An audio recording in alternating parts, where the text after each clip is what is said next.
What is going on, guys? Jesse504 here, bringing you my WDE-Crown draft analysis. So, WDE League is, for this season, is going to be post DLC, cut moves allowed. So that's the draft environment that we're working with. And then, points-based draft, 1,000 points, and then for 10 months, plus a mega, which will... The best ones cost you 20 points, and then the ones that are not as good will give you back up to 80. So, for going into this draft, they didn't release the orders prior to the draft, so I didn't really know what kind of mon I'd be getting. Obviously, there's 12 people, so everyone's going to get a great mon to build around. So, I just wanted to see where I pick the best mon, and build around it. So, I picked at number 6, which allowed me to get Tapu Lele. Tapu Lele I thought was a great mon to build around. I've had a little bit of prior experience with it. And so for 200 points I was fine grabbing Tapu Lele and just trying to get good with it. 95 base speed, decent. 130 base special attack is great. Can run so much coverage. It has Psychic and Moonblast for stabs, Psyshock if they have a really big special wall, and then it has great coverage, Thunderbolt, Energy Ball, as well as access to Hidden Power, which is nice. And so just having that is great for Lele because Hidden Power is available, and Lele is also just a great centerpiece to build around. Gives me a great Psychic type, great Fairy type, as well as just a mon that, well, the terrain is something that you can build around, and then just having a great special attacker with a decent speed tier is also something to build around. So that's kind of why I wanted it. And then so I picked one pick after the Coco player, which means that I was able to nab up Hawlucha right afterwards. So I picked at 6, so I didn't know if Hawlucha was going to make it back around to me. Thankfully it did. So I was just ready to grab it there. 118 base speed with Unburden is really nice. But although Tapu Lele is here to allow it easy unburdens with the Psychic Seed, it can still unburden off of White Herb Close Combat or Power Herb Sky Attack. So it just has many different ways to do what it needs to do. And then once it gets going, it's really nice. Great access to setup with Swords Dance, as well as a very interesting signature move in Flying Press, being both flying type and fighting type. It has a rather interesting super effectives list that is kind of interesting to go off of. So maybe I'll bring it one week, probably not, but if I bring it, it'll be fun. And then just great ways to access, or a great way with Psychic Seed to proc Unburden and boost Spadef, which is kind of lacking.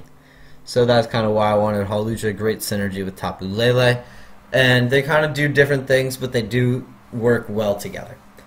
So up next in round 3, I decided to grab a Raikou. So I was kind of stuck here. I felt like this was a little bit early for Raikou, but it is only 100 points, which is why I really wanted it. I figured it was on a bunch of other coaches' draft boards. Originally, for this draft, I wanted Mega Beedrill, but that went in round 3 just before me. I wasn't going to take it here, but I was kind of still retooling my draft, and I knew Raikou was going to be something that I was going to want no matter what, because it has an excellent base speed at 115, great special attack at 115, got access to Scald as well as Weather Ball if we have to counter weather for the DLC. And in addition to Weather Ball, it has access to Sunny Day, Rain Dance, and Sandstorm. So it can do, like let's say we're going against a weather team. I'm pretty sure there is one. Raikou can sort of counter weather. Additionally, just a great move pool with Hidden Power is also really nice. It allows Raikou to be sort of versatile. It kind of has one of the better Spadefs on the team, which is kind of annoying at base 100, but it can just do what it needs to do. It's very versatile because it can run like a just fast offensive set or a more bulky like Stally set. but it just, you can kind of predict Raikou because it kind of has a little bit of a shallower move pool, but at the same time it has two different sets. So that's going to be nice that I can bring this Raikou, and for only 100 points I just saw it as a steal, and I kind of had to snatch it up. So up next in round 4, I'm just going to call it Gyarados Mega. Originally it was Mega Sharpedo, but I had 40 points lying around at the end of the draft, so I went from the plus 20 that Sharpedo gave me because I thought I might have needed it, to the minus 20 of Mega Gyarados, sacrificing a little bit of speed for better stats everywhere else other than special attack, which doesn't matter.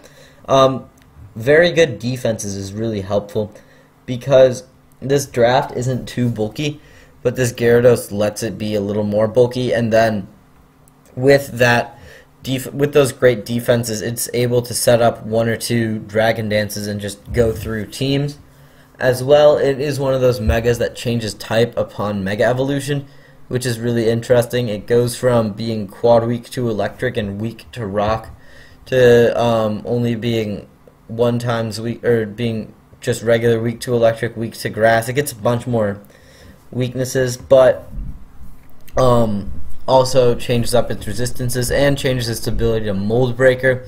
It has access to Earthquake, so there's plenty of Rotom forms that helps with, and just a bunch of other levitating mons that helps with. So just having that is really nice. And then obviously great attack stat. And it's just Gyarados on its own is a very versatile mon. So just Mega Gyarados I feel is even better because it has a wide move pool, as well as just a great draft league mon because it can set up and win, or it can be like a more like bulky support mon. And that's kind of what I was looking for, was why I ended up switching out Mega Sharpedo for Mega Gyarados, is because Mega Gyarados, not only is it more high powered, but it's also more versatile. Going into round 5, so I had to grab Liken Rock Dusk. Okay, this thing got amazing with DLC. Access to Play Rough, Close Combat, and Rock Blast for a more accurate move. So those both help it out a lot. Oh, as well as Psychic Fangs to deal even more damage to more typings. Make Liken Rock truly a beast. 110 speed is really nice. Can hold a Scarf or a Choice Band really well. Additionally, Tough Claws makes its moves hit a bunch harder with that 117 base attack stat, which is pretty nice. Very frail, but still just does a lot of damage. And so that's kind of why I wanted it, is just because it looks really good on paper. I'm not sure how good it's going to do, but I have high hopes for this Liken Rock. So, going into round 6, kind of, again, almost halfway through the draft, I wanted a mon that I was very familiar with. Chandelure here. I really liked it. I've been using it a little more. 80 base speed is meh, but it is a great Scarfer. And they have to prep for Scarf, so it can be great as a Specs user as well. And then 145 base special attack is really nice because it just hits hard. It has access to Hidden Power because normally Dark types do a pretty good job of walling this thing. But access to Hidden Power means that they can do it as well. And Dark types don't even really wall it because of the strong Fire Stab, but access to Stab fighting moves, or not Stab fighting moves, access to just a fighting move to deal with the Dark types can be really helpful. And there really isn't too many things that switch into a well-played Chandelure, and so that's kind of why I liked it. Flash Fire is also great because I get a nice fire immunity. I don't really have a fire weak team, but a nice fire immunity is really nice. Allows me to have immunities to basically half of the types in the game, which is really funny. So, up next, in round 7, I was getting a little bit concerned with my point spending, so I decided, just kind of needed to watch it a little bit more, but I just grabbed Flygon. So now I really needed to watch my point spending, but I just took a bunch of 100-point mons, which are all just annoying to prep for. Basically, just my draft strategy here was grab a high tier mon to build around, grab another pretty high tier mon but not quite as high that pairs really well with that, and then just a bunch of mid tiers that just really are just threats to prep for. And Flygon, 100 base speed, 100 attack, really good band or scarf user. Something to note about my team is that I have a lot of priority, but then I also have that Tapu Lele which blocks priority, which is a bit interesting. So part of this team is going to be managing those psychic terrain turns. But Flygon, really nice. Just 100 base speed is pretty good, and 100 base attack is pretty good. So just being able to fire off moves off of those stats is really nice. 80s everywhere else, which aren't the worst, allows it to take a hit that isn't like an ice move. And so Flygon does a really good job. 2 immunities to ground and electric, which are both really nice. A handful of resistances, and then just that one big crippling ice weakness. It does have a couple other weaknesses, but ice is probably the main one, because obviously people can't run Hidden Power Fairy because that just doesn't exist. So having a nice mon like Flygon here is really nice. I was looking at post-draft maybe upgrading Flygon to a different dragon, potentially maybe Kyurem, but ultimately I just decided to stick with Flygon because I needed a ground type. So going into round 8, I knew I needed to tone down my point spending a little more, but at this point I figured out what my lower tier mons were going to be, so I just decided to spend a good chunk of my points on this Fortress right here for 80. Access to body press now is really helpful because now this thing doesn't have to rely on that 90 base attack, so it can run heavy defense and still do a lot of damage. Additionally, this thing's kind of similar to Avalugg, which is one of my favorite mons, but it's much better at hazards because it has Stealth Rocks, Spikes, and Toxic Spikes, as well as Rapid Spin, so it's the ultimate hazard mon basically. The only thing it doesn't have is Sticky Webs, but my team doesn't really need it. It also only has one weakness to Fire type, which is really nice. Really helps this thing be durable, and even if they are packing a Fire type, we still got the sturdy ability to do even more. So this thing is just able to set hazards, be just an annoyance for the other team that they're going to have to figure out how to play around. And just Fortress means that they have to pack their hazard removal every week, even if it doesn't have the greatest matchup. Even if it's a mon that doesn't really want to run hazard removal, they still have to bring it because Fortress just threatens an insane hazard stack on them if they're not prepared.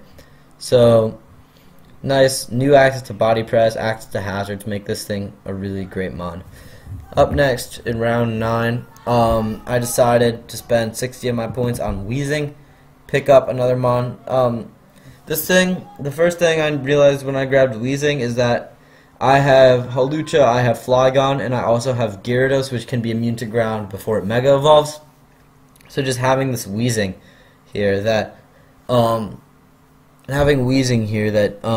can run Levitate or Neutralizing Gas is really helpful. Obviously, they'll know which one it is as soon as it switches in, but it's still really strong, just as a great physical wall. Poison is really good defensively, only weak to Psychic, which is kind of annoying when I have the Psychic terrain, but I am really just able to work around that with.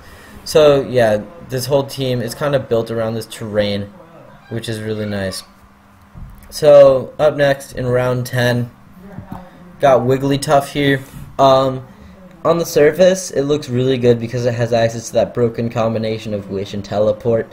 But unfortunately, you can't run Wish and Teleport on the same set, which is kind of annoying. Other than that, it's just a really high HP tank. Great access. It can Wish Pass without Teleport, which is really nice. And then it can also just, even though it has really low defenses, it can still sponge hits fairly well. It's kind of like a Blissey Light Edition, where it can take a lot of hits really well and click like rocks and stuff. The only thing that really holds it back is that Wish and Teleport are incompatible. So lastly, in round 11, I decided to grab Sceptile. I needed a grass type, and just a secondary Unburden mon is really helpful. Newfound access to Dragon Dance is really nice, as well as new access to Solar Blade to help it trigger its Power Herb into Unburden. So that can be really helpful. 120 base speed is quite nice. Fastest thing on the team, and then obviously it can Unburden up to be really fast, outspeeding all the Scarfers, and it doesn't have to run on burden sets. With that 105 base special attack, it's fairly decent. It can run spec sets or Scarf sets if it needs to. And then the move pool is pretty decent, and it has hidden power, which is really nice. So Sceptile, kind of for 40 points, was the best thing that I could do. Again, this was something that I maybe looked at upgrading in free agency, but ultimately I just decided that I was just going to spend my 40 points that I had left on the Mega. So this is my team for the WDE-Crown season. Battles will be coming next week, and PRs maybe on this channel, I'm not sure. But until next time, Jesse504, out.